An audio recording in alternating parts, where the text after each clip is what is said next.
On est jour de Moed aujourd'hui, on est jour de fête, car en effet, moi,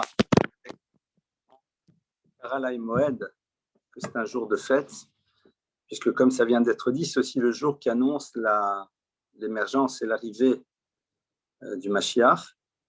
Mais j'aimerais réfléchir un petit peu avec vous, justement, on a évoqué à l'instant la notion des pleurs, et essayer de réfléchir et de comprendre au fond qu'est-ce qu'on a vraiment perdu avec la destruction du Beth Amikdash. C'est vrai qu'une des grandes difficultés que l'on a, c'est de nous représenter ce que voulait dire ce lieu. Et je vais d'abord vous raconter une histoire. C'est une histoire vraie. Cette histoire, en vérité, c'est ce qu'un maître prestigieux a exprimé après 1967, après le moment dans lequel Jérusalem a été reconquise. On est après 67, on se retrouve, beaucoup de personnes se retrouvent près du Kotel Hamaravi, du mur occidental du temple. Évidemment, vous pouvez vous imaginer la joie que les gens peuvent avoir. Ce maître, le rabbi de Kloisenburg, le Tzanzer Rebbe, n'était pas sur place, mais va parler de cet événement quelque temps après, le premier jour des Slichot, qui suit donc la libération de Jérusalem. Et si vous écoutez son discours, ces paroles qu'il prononce, alors elles sont en yiddish, pas tout le monde ne le parle, c'est vrai, eh bien vous entendez surtout un torrent de larmes. Et ce torrent de larmes, eh bien, pourquoi existe-t-il? Non pas les larmes de joie, mais il rapporte tout simplement le fameux mashal, la fameuse histoire, dans laquelle on rapporte qu'un roi un jour se met en colère sur son fils. Sa colère est tellement grande, elle est tellement importante, qu'il va lui demander de quitter le palais. Et non seulement le palais, mais il va le faire partir de la ville. Et il est l'exil dans un autre pays. Et cet enfant, évidemment, au bout d'un moment, réalise ô combien il est mal, loin du palais, loin de son père. Il n'est plus prince, il n'est plus rien. Il est là-bas, comme on dirait un petit peu aujourd'hui, légèrement jeté. Parmi les autres, personne n'a vraiment conscience de qui il est. On se joue de lui, on le méprise. Et il est là, il pleure. Et il dit à son père, mais je t'en supplie, papa, fais en telle sorte que je puisse revenir au palais. J'ai tellement envie de revenir. Et il a l'impression que l'on n'entend pas sa voix. Et puis un beau jour, eh bien, il y a un frémissement. Il réalise qu'il y a un mouvement qui est en train de s'opérer. Et on vient lui apprendre cette nouvelle. Tu peux en effet rentrer au pays.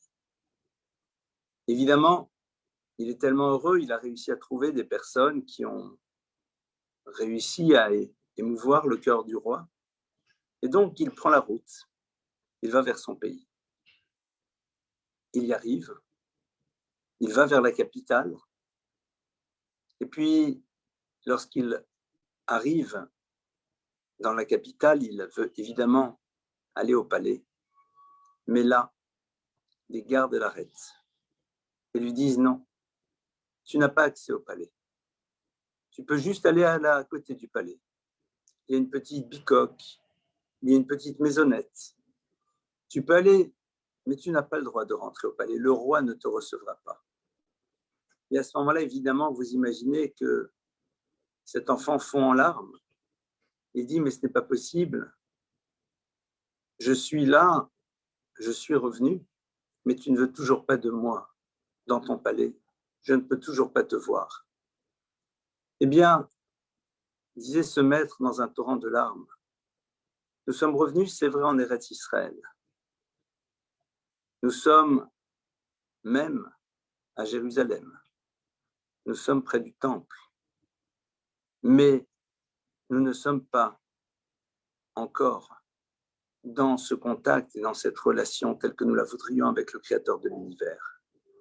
Et au fond, oui, cette joie d'être à nouveau à proximité, mais en même temps, cette immense tristesse de ne pas pouvoir nous retrouver encore véritablement dans cette relation avec Hachem telle que nous sommes censés l'avoir.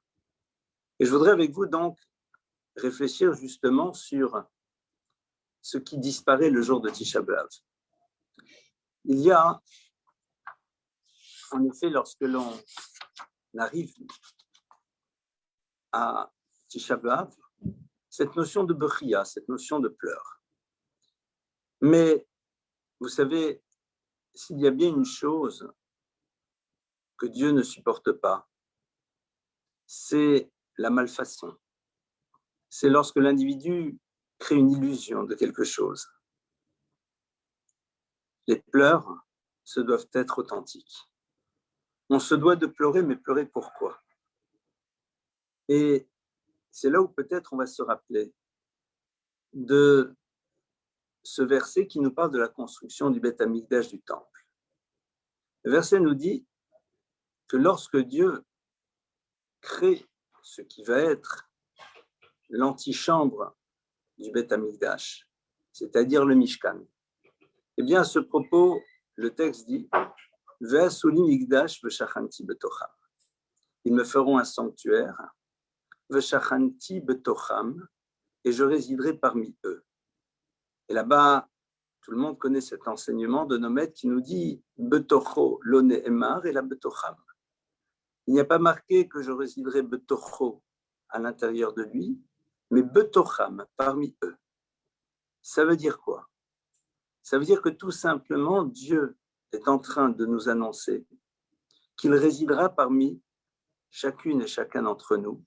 Traduction, que chacune et chacun d'entre nous a à l'intérieur de lui une parcelle divine, une dimension qu'il peut ressentir profondément. Mais la difficulté, elle est laquelle? C'est que cette dimension-là, au bout d'un moment, elle nous échappe. On ne la perçoit plus, de par tous les dysfonctionnements qui peuvent être les nôtres. Le drame, au fond, de l'homme, c'est de ne plus percevoir la présence divine à l'intérieur de lui-même. Mais non seulement il ne l'aperçoit plus, mais surtout, ça ne le dérange pas. C'est-à-dire qu'il n'y a même pas, au fond, une quelconque forme de mal-être de par l'absence de cette perception du divin à l'intérieur de notre vie. Et c'est là où, en effet, va se retrouver sans doute un des éléments essentiels sur lequel nous devons essayer de réfléchir à Tisha B'Av. C'est quelque chose qui nous semble extrêmement étranger. C'est vrai qu'aujourd'hui, on aime plutôt se représenter la relation au divin comme étant une forme d'échange de bons procédés, dans laquelle nous allons essayer d'agir, de faire les commandements. Et puis, nous sommes contents parce que nous avons fait les choses. Et puis, à partir de cela, eh bien, tout va bien. Or, le but même de l'accomplissement de ces commandements, c'est de faire en telle sorte que le lien avec le Créateur soit réellement présent à l'intérieur de nous. Traduit de manière différente, vivre dans la conscience de sa présence à chaque instant de notre vie. C'est une chose que nous n'aimons pas trop. Pourquoi? Parce que vivre dans la conscience d'Hachem, c'est au fond appréhender l'existence de manière totalement différente. Le Beth Amikdash, le temple de Jérusalem, était le lieu dans lequel l'individu allait puiser justement cette dimension de proximité avec le Créateur pour pouvoir la véhiculer le reste du temps dans son quotidien. Ça veut dire que lorsque l'on pénétrait le Beth Amikdash, lorsque l'on allait au temple, lorsque l'on voyait là-bas les Asara Nissim, c'est-à-dire ces 10 miracles qui étaient là au quotidien, lorsque l'on regardait les Kohanim, les prêtres, faire leur avoda, faire leur service, il y avait quelque chose qui pénétrait l'individu. Il y avait une dimension qu'il arrivait à percevoir de la présence d'Hachem dans le monde. Notre problème à nous, c'est quoi? C'est qu'au fond, la présence d'Hachem est là. Mais seulement, on est un petit peu à l'image de cette personne qui est chez elle et elle est dans l'obscurité. Pourtant, le soleil brille à l'extérieur. Il y a de grandes baies vitrées. Seulement, ces baies vitrées sont extrêmement sales. Elles filtrent cette lumière. Elles l'empêchent de pénétrer. Et la personne n'arrive pas du tout à percevoir l'éclat et la luminosité du soleil. Et c'est là où, en effet, malheureusement, on se retrouve après la destruction du Beth Amikdash, dans cette absence de sensibilité, dans le fait que l'on ne perçoive même plus qu'il y a un manque. Et je voudrais vous rapporter une histoire qui est une histoire vraie, qui justement a eu lieu en 1967, lors de la conquête de Jérusalem, lorsque les parachutistes de Motagour sont arrivés devant le Kotel Hamaravi, devant le mur occidental du temple.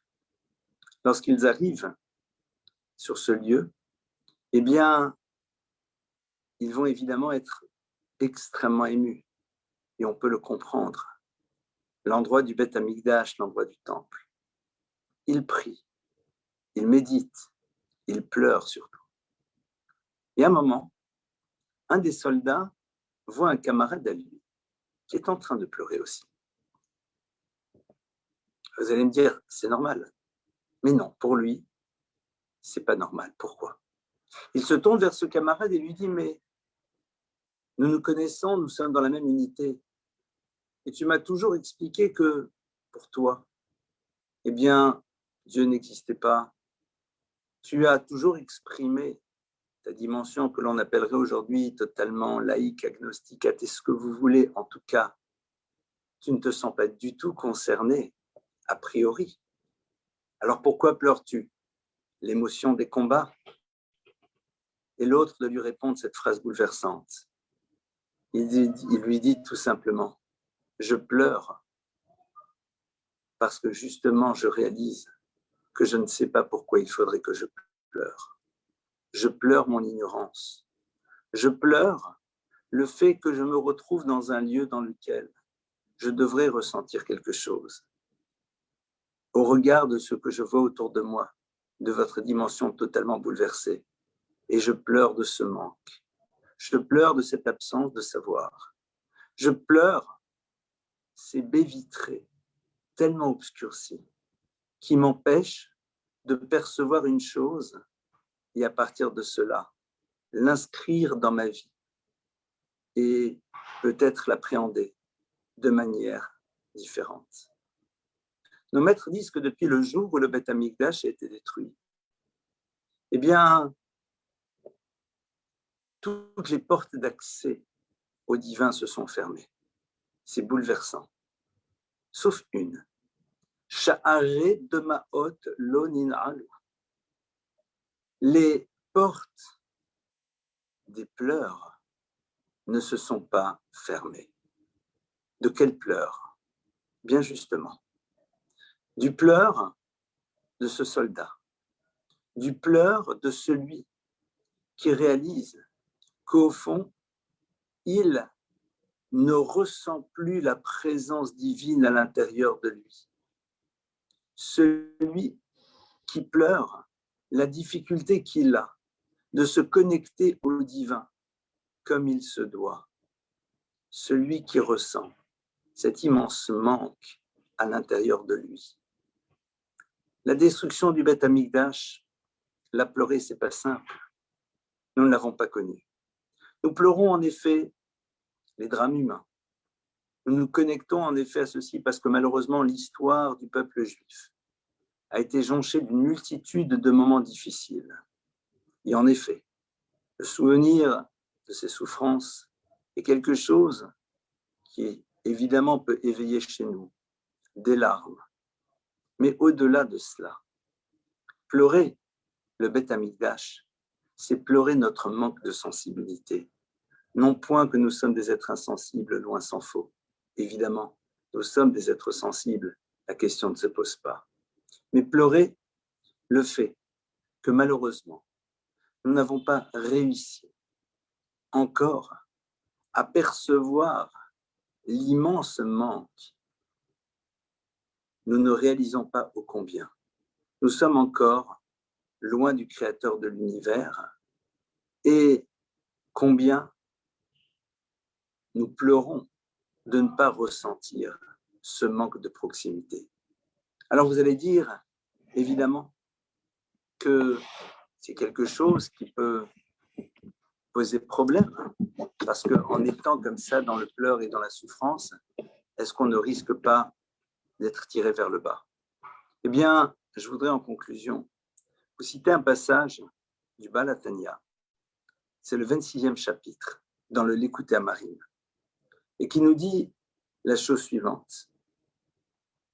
Achar ha'etzer, amiti lati mezumanim alavonota v'mar nafsho v'lev nishbar shel yozed nishbara ruach hatuma v'sitra chara u'mechitza shel barzel mafseket beno leben aviv shel hashamayim.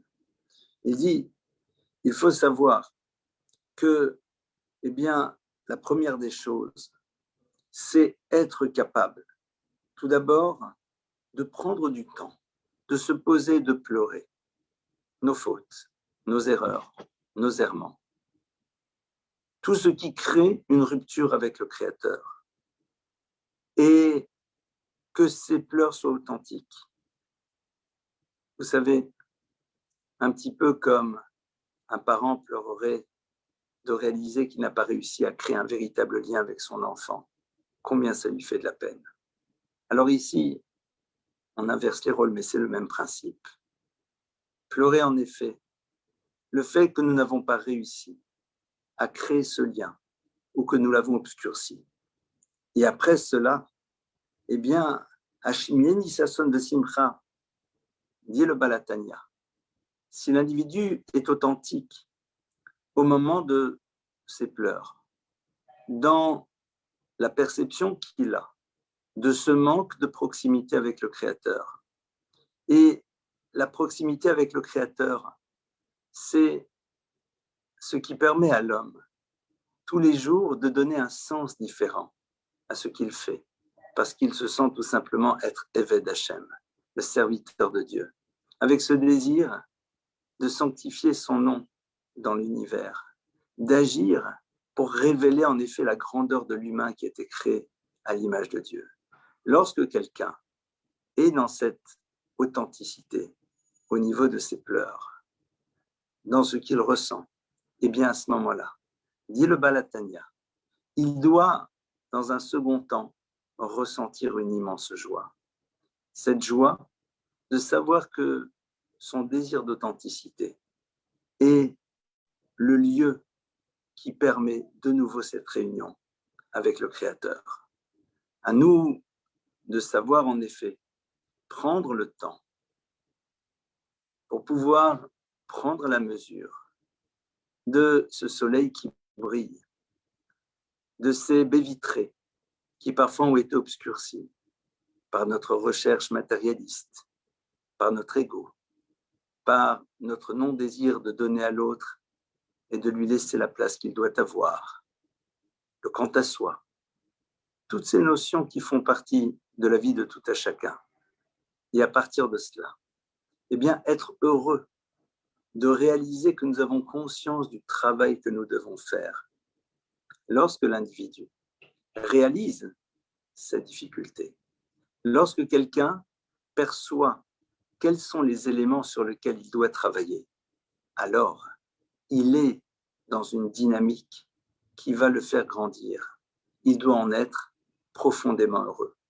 Sachons utiliser cette journée particulière pour prendre le temps de réfléchir à cela et de pouvoir transporter ce désir de proximité à chaque moment de notre vie, afin qu'en effet, eh bien, cette prière que nous allons dire tout à l'heure dans la tfila de Mincha, eh bien, puisse se réaliser. Nachem Hashem Elokeinu et Avelet Sion Yerushalayim. Que Akadosh Baruch Hu puisse véritablement consoler les endeuillés de Tzion et de Yerushalayim.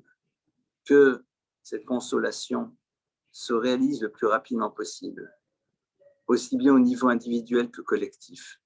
Que le peuple d'Israël, dans son entièreté, reprenne conscience du rôle qu'il doit jouer dans l'histoire, qu'il soit capable de le faire exister, non pas juste parce qu'il sera confronté à des difficultés, mais bien au contraire, parce que cet état de conscience le propulsera à un niveau autre que celui dans lequel il se trouve actuellement. Que chacune et chacun d'entre nous puissions faire partie, en effet, de cette histoire, que nous puissions chacune et chacun d'entre nous jouer le mieux possible notre rôle, qu'Akadosh Baruch Hu nous amène à Nechama et que Bezrat Hashem, nous puissions toutes et tous assister en excellente santé à la reconstruction du Beth Amikdash, au fait qu'en effet, dans celui-ci, nous allons pouvoir nous reconnecter en profondeur avec le Créateur et remplir chacune et chacun notre mission sur terre, le Kadesh Shem Shamaim, de sanctifier le nom d'Akadosh Baruch Hu. Amen, Amen.